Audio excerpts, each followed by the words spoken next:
Where is the center of the universe? It's a question that takes us on a journey through time, space, and human understanding. First, we start with the flat Earth model. Ancient Greece, until the classical period, viewed the Earth as flat. India maintained this perspective until the Gupta period in the early centuries AD, and China did so until the 17th century. Even in the Americas, Aboriginal cultures often conceived of a flat Earth domed by a firmament shaped like an inverted bowl. In a flat Earth model, the concept of a center is well defined. Unlike the modern scientific view, a flat Earth would have a definite geographic center. This center would be a unique point on the Earth's plane. While the flat Earth model has been largely debunked by modern science, it remains a part of human history. As we transition from the flat Earth model, we enter a new era of understanding, the geocentric model, where Earth was considered the center of the universe. The flat Earth model gradually gave way to the concept of a spherical Earth. Aristotle, one of the greatest philosophers of ancient Greece, provided compelling observational arguments for this idea. He noted that different stars appear in different locations.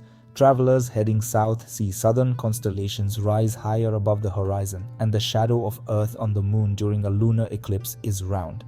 These observations supported the notion that Earth must be a sphere, as spheres cast circular shadows unlike flat disks.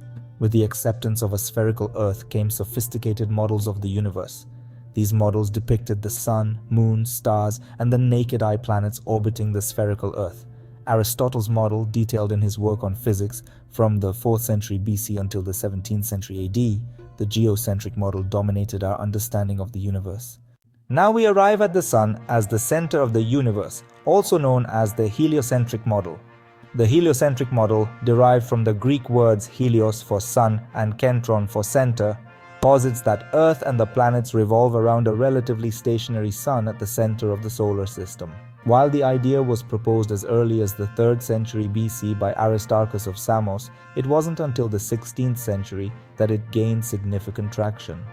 Johannes Kepler further refined the heliocentric model with his laws of planetary motion, published in the early 17th century.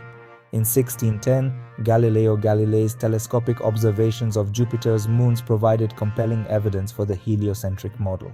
Isaac Newton's work in the late 17th century solidified the heliocentric view with his laws of motion and universal gravitation. Newton recognized that the center of the solar system's gravity wasn't precisely at the sun's center, but rather at the common center of gravity of the Earth, Sun, and all the planets. We turn our gaze to the Milky Way's galactic center. Before the 1920s, it was commonly believed that the Milky Way was the entirety of the universe. Astronomers of previous centuries saw no distinction between the hypothetical center of our galaxy and the center of the universe itself.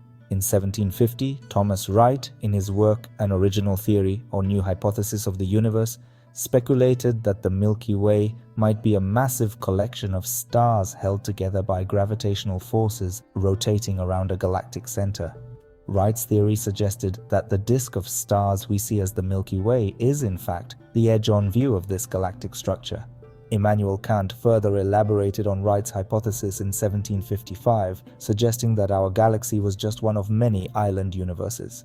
Next comes the non-existence of a center of the universe. In 1917, astronomer Heber Daust Curtis observed a nova within what was then called the Andromeda Nebula. By searching through photographic records, he discovered 11 more novae. Curtis noticed that these novas were drastically fainter than those in the Milky Way, leading him to estimate that Andromeda was 500,000 light-years away. The great debate of 1920 between Harlow Shapley and Curtis further explored the nature of the Milky Way, spiral nebulae, and the dimensions of the universe. The debate was conclusively settled in 1925 when Edwin Hubble identified extragalactic Cepheid variable stars on astronomical photos of M31 taken with the 2.5-meter Hooker telescope. We all know the universe is expanding. In 1929, Hubble demonstrated a groundbreaking relationship known today as Hubble's law.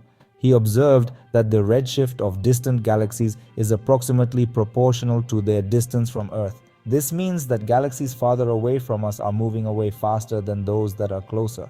At first glance, it might seem as though Earth is at the center of this expansion. However, Hubble himself philosophically rejected this notion. Hubble proposed that if every observer, regardless of their location in the universe, sees galaxies receding from them, then there must be no favored location in the universe. This expansion is not just galaxies moving through space, but space itself stretching and carrying galaxies with it. Every observer, no matter where they are in the universe, will see the same effect, reinforcing the idea that there is no center.